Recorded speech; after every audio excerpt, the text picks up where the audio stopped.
Physics Odyssey channel. Today I'm going to analyze MythBusters Season 3, Episode 15. 3 myths they explored. They're all really enjoyable. Recommend you watch it. The one I'm going to look at is the buttered side up or buttered side down. The myth is if a piece of toast, buttered toast, slides off the kitchen table, will it rotate such that it lands buttered side down or buttered side up? So the experiments the MythBusters performed was simply provide an initial velocity to the toast, allow it to go off the edge of a table, and then measure the number of times it landed buttered side up and buttered side down. The next experiment they did, I found less interesting, was to take the toast and just drop it this way. This is an unlikely rotation. So I'm curious as to why they spent so much time analyzing that one, but I will discuss that one as well. So I'll present to you the physics of a rotating piece of bread. Really good physics here: angular displacement, angular velocity, angular acceleration, torque, moment of inertia, and some other interesting topics. I'll share with you the model I developed in Excel for simulating a piece of toast sliding off the table. And when my pizza arrives, I'll drop it off my kitchen counter, and then I'll drop it off the Leaning Tower of Pisa. Okay, well, let's first start by looking at the relevant part of the episode, and when we come back, we'll talk about the physics.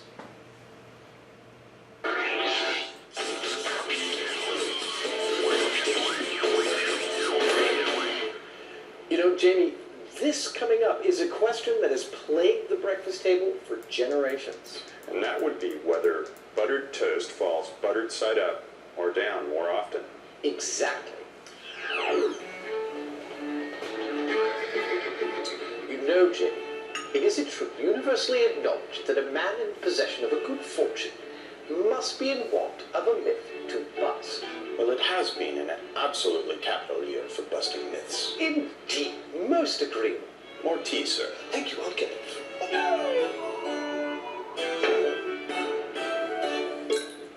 Buttered side down again? Well, that sounds like something we need to test, and I have an idea. Well, I have an idea too, actually. Let's say we actually go off, build 2 separate rigs, get them together, and see which one comes up with a better result. That sounds like a capital idea. Excellent. At long last, this centuries-old breakfast brain teaser is going to be put to the test. But why simply drop buttered toast when you can build an over-elaborate machine to do it? I love the Rube Goldberg approach. It's always funny to me to bring in pneumatics and other sciences to bear on something like toast falling off of the table. Adam goes over the top with a pneumatic device which mimics breakfast table mishaps. There are many ways that toast could fall, but the most common, it would seem to me, is toast accidentally getting brushed off the table like that. Now the question is how to come up with a mechanical model that can repeat that type of action. And what I've got here is a top-loading toast tosser. Toast tosser is right. His solenoid valve is way too powerful. Now there's a problem with my rig right off the bat, which is it's just throwing toast like a frisbee, like that. I was trying to think of something slightly more random that would brush it off the table like that. Adam recalibrates his rig, so instead of launching toast across the kitchen, it recreates the classic brush off the table scenario. The toast tosser 2.0. First, he runs a control experiment with unbuttered toast.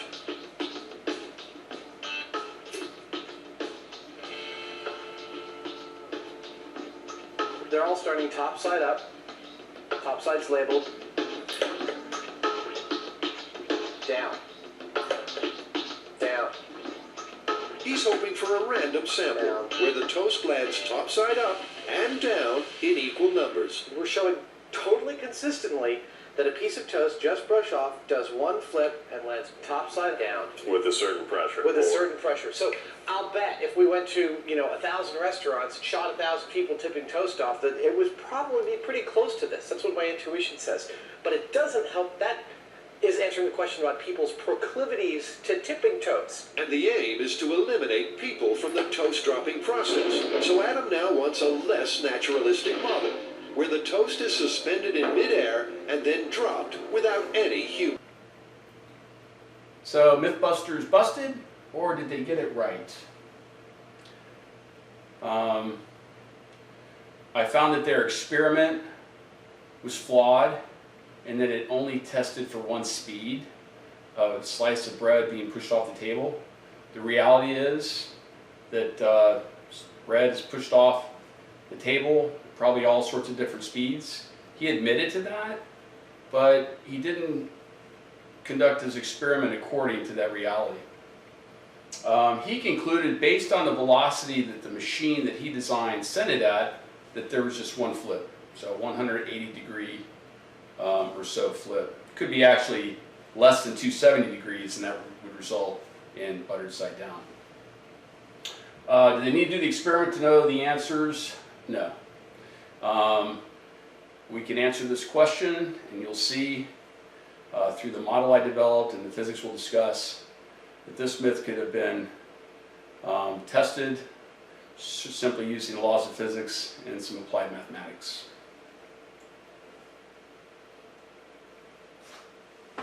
Okay, the physics.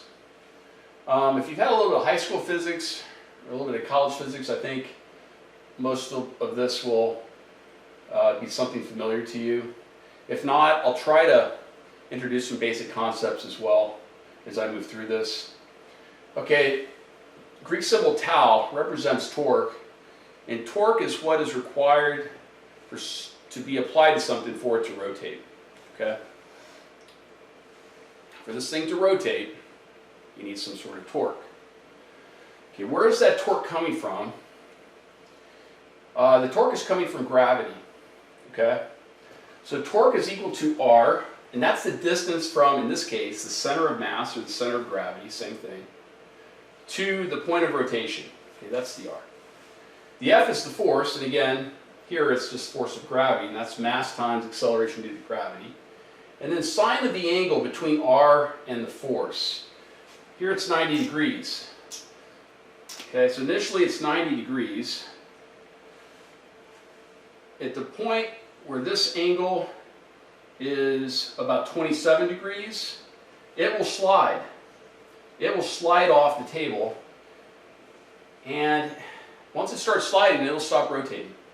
For something to rotate, the instantaneous axis of rotation must be at rest. Okay? So it's not so simple as just applying RMG sine of 90, because that angle is going to vary from, and again, this is the angle in this equation, is this angle. That's going to vary from 90 to 90 minus 27, about 73. So it's going to start at 90 and it's going to go to 73. So if we compute these torques, multiply it by this angular displacement, right, and that could be a fraction of a degree, and then sum all those up, that'll be equal to something called the rotational kinetic energy. Okay? And we could do that. We could do that in Excel without using any calculus. Just multiply this RMG, and here I started at 1 centimeter. So 1 centimeter converted to meters times mass times G times sine of 90. Multiply that by this small angular displacement, keep that in radians, so very small. Increase this angle a bit by this amount, compute it again, multiply that by the angular displacement, and sum all those up. And that'll be equal to this. Or, if you know a little calculus, you can just perform or compute this integral. A pretty easy calculation, actually. If you've had calculus 1, you know what I'm talking about. When you compute that integral, you end up with this really cool equation, really simple equation. Okay, and this is what I use in my Excel model to compute the rate of rotation at various distances between the center of mass and the point of rotation. This is the moment of inertia. Okay, let's go back to this. So as I said before, the sum of the torques times the angular displacement equal to the rotational kinetic energy. This I is called the moment of inertia. Okay, and that's a description of how the mass is distributed about the point of rotation. It comes from this equation, okay, which is an integral. And I computed this. Actually, you don't need to compute it. These moments of inertia are available for a lot of standard objects like boxes and cylinders and things of that sort. So the moment of inertia of a rectangular box about this point here is equal to this. A is just this length here, B is the thickness, and this h is the distance between the center of mass and the point of rotation. Okay? That's for the bread, that's for the butter. I assumed I put a lot of butter on the bread. So 1/3 the mass is the butter. Computed that, add those up, and that's the moment of inertia that I plug in here. Okay, so about my model. Torque is assumed to be caused by gravity until the bread starts to slide down the incline. And I observed that, and I also computed that to be about 27 degrees. This is 27 degrees, or if you're looking at this angle, it's 63 degrees. Net torque causes rotation only when the center of mass is to the right, to the edge of the table, right? We've been there before, right? The bread, say this is the table, this is the bread. We slide it, the center of mass is to the left of the edge, it won't rotate over. The net torque is 0. When the center of mass goes to the right of the edge, then you will have a net torque in this direction. Okay? I assume initially that the center of mass is only 1 centimeter from the edge prior to the applied force. That seems reasonable, right? If the bread's over here, you're unlikely to knock it off the table.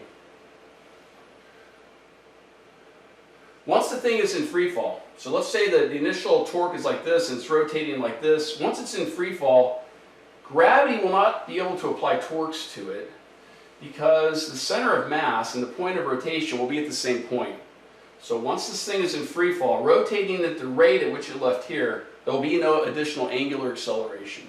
Its rate of rotation will be fixed from that time until it hits the floor. The bread falls, this is my kitchen counter, 0.9 meters above the floor. When I drop the pizza off the Leaning Tower of Pisa, something like 46 meters. So we can take the same physics in my model and apply it to anything.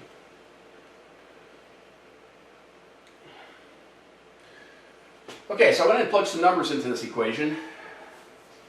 2 times, I went ahead and put the center of mass at 1 centimeter, which is 0.01 meters from the edge, times the mass of the bread, times 9.8 is just g, cosine is 63.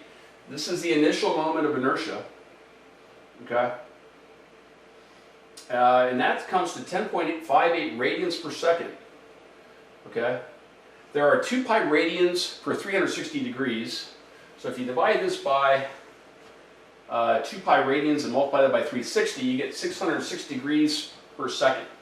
So if this thing momentarily comes to rest at 1 centimeter, it will rotate, it will leave the table at a rotation rate of not quite 2 revolutions per second. 1 revolution is 360. 1 revolution per second would be 360 degrees. 2 would be 720, right? So less than two full rotations per second. Okay, how long does it take to fall 0.9 meters? 0.428571429 seconds. I showed you how to compute this in my video, the MythBusters video of the piano drop. Go back and check that out. So what will be the total angle, right? How many rotations, or what will be the angle of rotation by the time it hits the ground? Multiply the rate of rotation times the time in free fall, and that gives you 259 degrees, okay? So this is 90 degrees, okay? This is 180 degrees. This is 270, so it's going to hit like this and then fall back. So it's going to land butter side down at this scenario.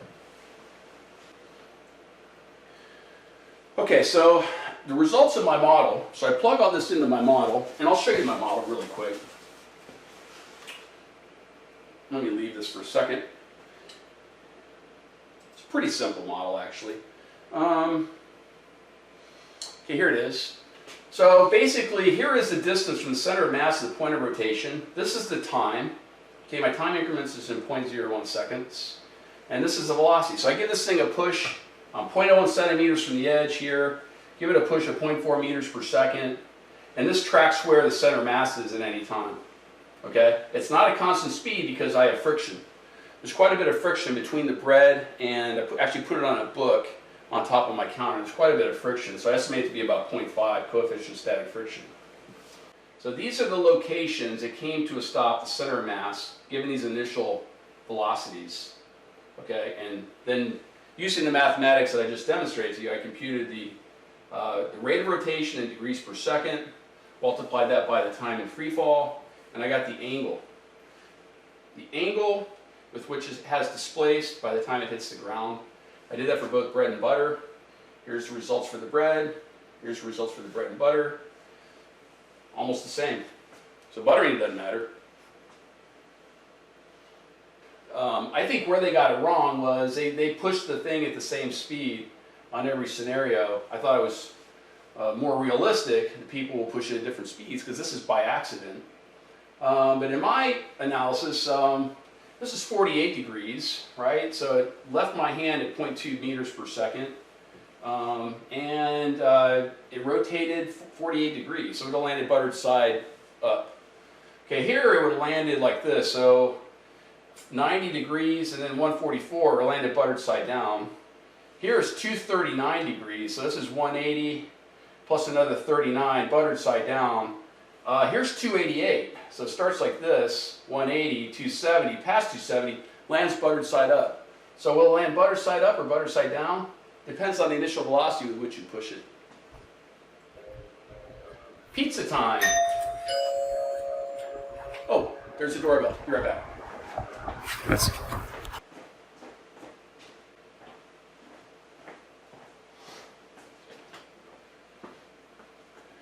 Okay, I'm going to demonstrate the pizza here in a bit, but let me first show you the adjustments to my model I need to make to see what happens to a pizza that slides off a counter. And then also, we're going to drop it off the Leaning Tower of Pisa. Okay? Slightly different moment of inertia. This is the moment of inertia about the center of mass, okay, for a cylinder. Pizza's, I think, could be modeled with a cylinder, right? Not perfectly, but close enough. And then in my model, I add to that mh squared. Okay, where m is the mass of the pizza, h is the distance from the center of mass to the point of rotation. So this is going to be the moment of inertia about the point of rotation. Again, that's what I use in my model. The mass of the pizza I've got is 385 grams, 0.385 kilograms. So I plug this into my model. Same model I showed you before, and this is what I got. Comparing that to the bread, because it's more massive, there's more mass about the point of rotation, the angular acceleration will be less. As a result, the angular velocity will be less over that angular displacement. And as a result, it will not have rotated as much by the time it hits the ground.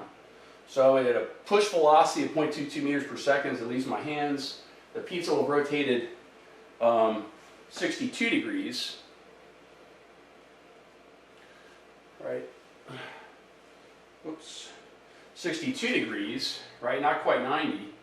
And this will have landed over, okay, past 90. Okay, so it makes quite a bit of a difference. Pizza is larger. There's more stuff around the axis of rotation. It does matter.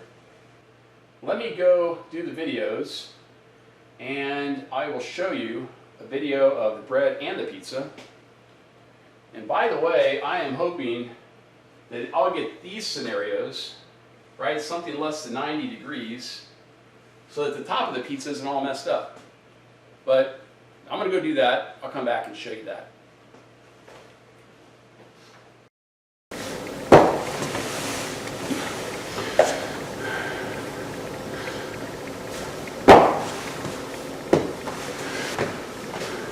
Here's my pizza. All right, and I'm going to do this experiment, and hopefully it will land. Let's see, crank this up a little bit. All right, hopefully it will land so I can actually back up a little bit. I don't want it too messed up by the time it hits the ground. So there it is. Okay, I'm just going to provide one of those random velocities and see what happens. Hopefully it lands. I put some paper towels here so it doesn't mess up the floor too bad. Okay, so in 3, 2,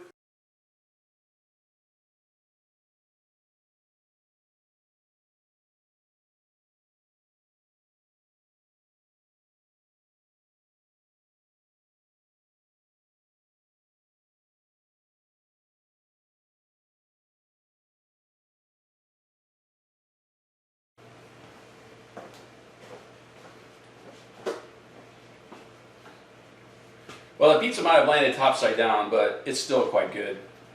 Okay, so still quite good.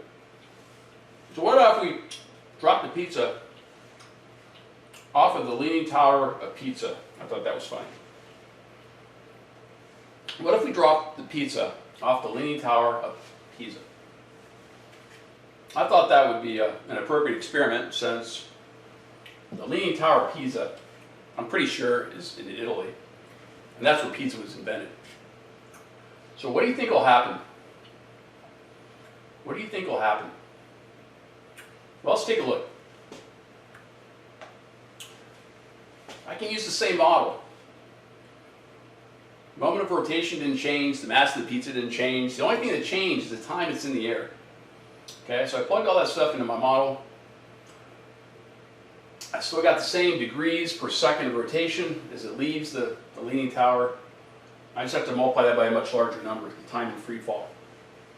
Okay, and the time in free fall from 46 meters, which is the Leaning Tower of Pisa, is, let's see if I can find that. That's the pizza by itself. The Leaning Tower of Pisa, it's in the air for 3.06 seconds. Okay? Instead of the, I think in the other one's half a second. So the other scenario, yeah, my kitchen countertop, 0.42 seconds. So same rotation rate though. So as you can see, it's just going to make a lot more rotations, right? At 0.22 meters per second, the speed at which it leaves my hand, again, I'm putting it at 1 centimeter from the edge. It will have made 1.24 rotations. That's just divided by 360 degrees. This is the rate of rotation. These higher velocities at which it leaves my hand, 2.71 rotations. So that makes sense. The higher up it is, for a given rotational velocity, the more rotations it will make prior to it hitting the ground. Okay, so the next thing that the MythBusters did was they dropped the bread vertically, and they analyzed whether it would, upon impact, rotate to the left or rotate to the right. I was curious as to why they did that experiment, because it's rare that it will leave the kitchen table at a 90-degree angle, okay? But they did it. And what they found was, about 50% of the time, it landed buttered side down, and about 50% of the time, it landed buttered side up. Okay? No butter, 11 up, 13 down. With butter, 12 up, 12 down. Didn't seem to matter whether it had butter on it or not. So it looks kind of random. And I mentioned this before. Once in air, gravity cannot cause rotation. So if they drop it like this, with no initial rotation, gravity cannot cause it to torque, because the center of mass, the point at which it rotates, something in free fall, is located at the center of mass. And gravity acts at the center of mass. So in the torque equation, torque equal R times F times the sine of the angle between them. R is 0. Okay, so, and try it for yourself. Drop this, and you'll find that it will not rotate. Okay, so basically, why would it go to the right versus the left? I'm guessing that if you look at bread, every side looks like it's a little bit different.